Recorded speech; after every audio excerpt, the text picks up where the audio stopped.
And we're moving on to lesson 79. We're talking about transforming formulas. Oops, sorry. And objective 1 is right here. Okay, so let's go ahead and get started. We've got our steps over here, and I'll just explain as we go here. This says the illustration shows that W equals the sum of x and b. Okay, so the whole length of this line segment is this little piece plus that little piece. And we want to solve this equation for x. Okay, so what I'm going to do is rewrite the equation to start with, because I know you guys all like my awesome handwriting. Okay, we're going to follow these steps over here. Step 1 says solve for the indicated variable by getting it on a side by itself. So we want to solve for x in this case. Okay, so let's think about what I'm doing to x. I am taking x and I'm adding b to it. Okay, well this is just like if I had x plus 2 or plus negative 3 or whatever it is. We need to do the opposite of what they did to x.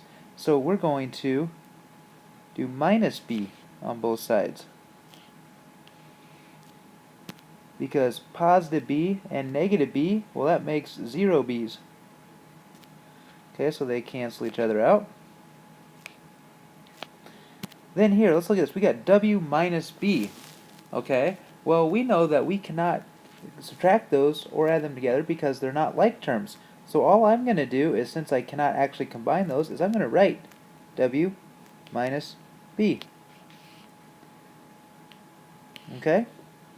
Well, now I'm just going to go ahead, because it's an equal sign, I'm going to flip this around. So it says x equals w minus b. Okay? And since we've been taught this is how your Saxon book's going to write it, but we could also say this is the same as x equals w plus the opposite of b. Okay, either one of those two would work. Okay, so basically, again, all we did is we solved the equation, we isolated x. Okay, and since we couldn't actually combine the like terms here, we just wrote the problem. Okay, let's go on to another example. Example 2 says, if we measure the circumference of a basketball, then we can calculate its diameter using the formula c equals pi times diameter. It says transform the formula to solve for diameter, then describe the meaning of the transferred formula. So, we're going to take c equals pi times the diameter. Okay, now what we need to do is solve for d. So we want to get d on a side by itself. Well, we took pi times the diameter, or the diameter times pi, so what we're going to do is we're going to divide by pi on both sides. Because pi divided by pi cancels out because it makes 1. Okay, so we just have d left, so those will cancel. And I cannot take c divided by pi, so I'm literally just going to rewrite that as c divided by pi. Because they're not like terms, I can't actually combine them. Alright, so here's our transform formula. Or we could rewrite this as d equals c divided by pi. Okay, either way. Then it says describe the meaning. So describe the meaning, it says, we could say to find the diameter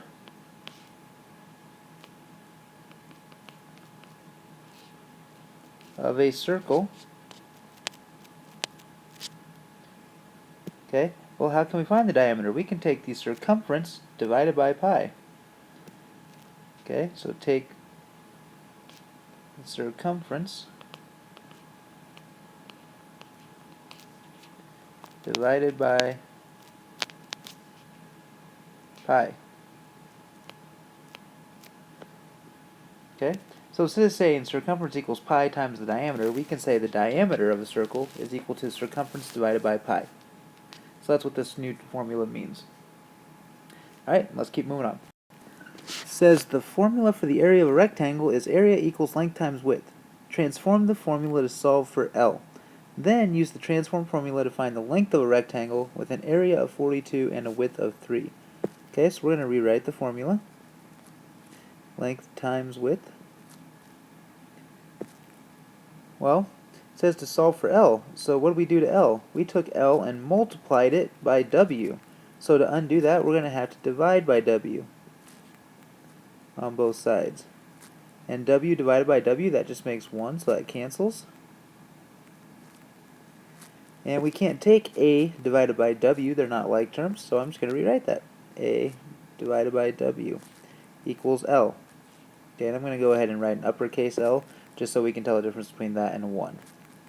Okay, or okay, we can say the length equals area divided by the width. Okay, one of those two will work. Then we need to use the transform formula to find the length of a rectangle with an area of 42 and a width of 3. So we're going to find the length of a rectangle by plugging this in to the formula. So we're going to do the area, 42, divided by the width, which is 3, and that's going to equal our length. Okay? Well, so we need to take 42 divided by 3, which is 1 and 4, so it's 14. So the length equals 14, and we'll go ahead and pop a label on there. We don't know what the units are, so we'll just say 14 units equals the length. So that was nice. We could just use our transform formula here to go ahead and plug in the numbers and solve it down right away. And let's do one last example. Okay, example 4 says solve for R in the area formula. So we're going to take the area formula and rewrite it and solve for R. Okay, then after that we're going to find the radius of a circle with this area. It says to use 22 over 7 for pi. So first thing I need to do is solve this for R. Well, I took R squared and multiplied it times pi, so the first thing I'm going to do is divide by pi on both sides. And these cancel out, so we get the area divided by pi equals the radius squared. Okay? Well, this is not R yet. This is R squared. So think about when we do A squared plus B squared equals C squared. If we want to solve for C, or A, or B, we always end up taking the square root at the end. So to solve for R, just R by itself, I need to take the square root of the area divided by pi to find R. Okay, because R squared is area divided by pi, so R is area divided by pi, and then take the square root of that. So there's my formula. Now I need to plug in the stuff I know. So it says the radius, and I'm going to rewrite this another way here. We're going to say that area divided by pi and take the square root of that equals R. Okay? Because this, area divided by pi, means the same as written like this. But a lot of us will understand this better. Okay? So it says we're going to find the radius of the circle with an area of 154 centimeters squared. So I'm going to put 154 centimeters squared divided by, instead of pi, we're using 22 over 7. And the square root of all that equals R. So I take 154 divided by 22 over 7 to start with. Well, remember, when we divide with fractions, we have to do flip and fun. So I'm going to take 154 over 1 and we'll change it to multiply by 7 over 22. Okay? Well, 22 and 154 simplify, I believe. And I'm going to go ahead and check real quick here. Let's try to do this in my head. 154 divided by 22. Yes, that simplifies, and we get 7. 154 divided by 22 is 7. So then we're going to multiply across. 7 times 7 is 49 over 1, or just 49. Okay?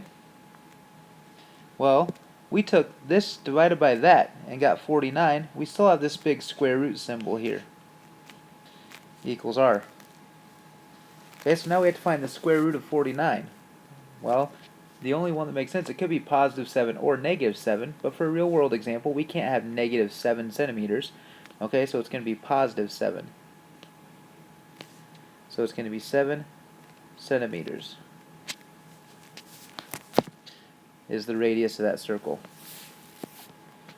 Okay, and that's your lesson on transforming formulas. If you got any questions, make sure you ask. Otherwise, happy homeworking.